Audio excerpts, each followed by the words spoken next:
Naglalagay ng tingga si Uncle. Ito lang guys. Ito na guys. Pangdigma sa isda. Kain tayo guys bago tayo magpalaot. Oh guys, magandang araw. Kami ay maglalaot ulit. Oh, hello guys. Oh, kaming batong kinuha.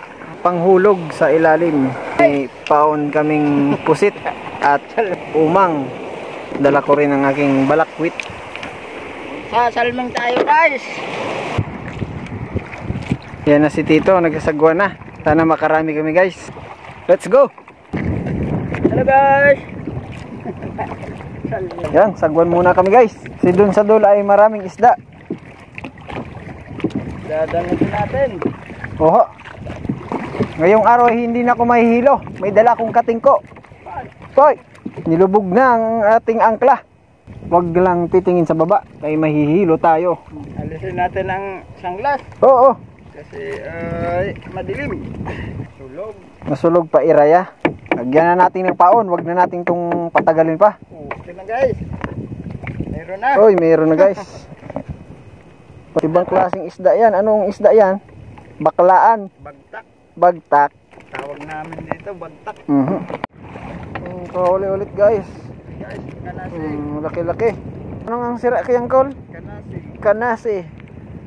Masarap to paksiwin ha. Nakahuli tayo guys. Ayan guys oh. Oh.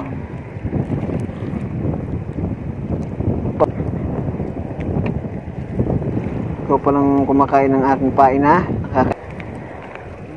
Dako. Huli.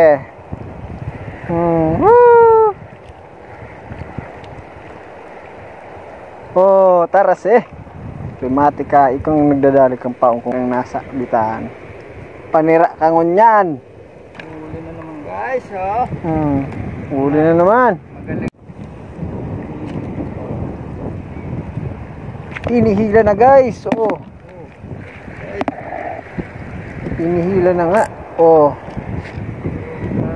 Oh, hulog naman. Guys. Oh, huli na. Aning paon.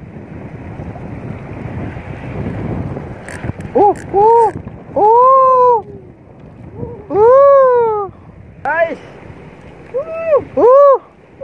Diba naman? Oh, darodakula to. Siram. Gantong masama po ang panahon guys. Dito muna kami sa malapit. Di pa kami pwede dun sa malayo. Sinasanay pa daw ako ni Tito para hindi daw mahilo. Dito na muna sa malapit. Ito ay maliliit lang. Yung mga hindi na lumalaki. Ayan ang aming hinuhuli. Dito nga guys ay umuulan na.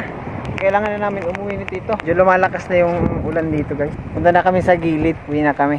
Pakita natin tong nahuli namin. Kinuha na ni Tito yung sabit. Angkla. Homemade angkla. Para hindi kami laboy ng alon. Let's go! Ito lang ang huli. Tama na to pang ulam. Guys oh. Sarap ng tubig oh. Linaw. Hanggang dito na lang kami guys. Sa susunod ulit. Paalam. Ito na po ang aming huli guys, pati maliliit kinukuha na namin guys, pang ulam po kasi lalo na't ngayon may bagyo, mahirap ang huli. Sa mga nanonood at sumusuporta, maraming salamat sa inyo guys. Hanggang dito na lang ako, paalam.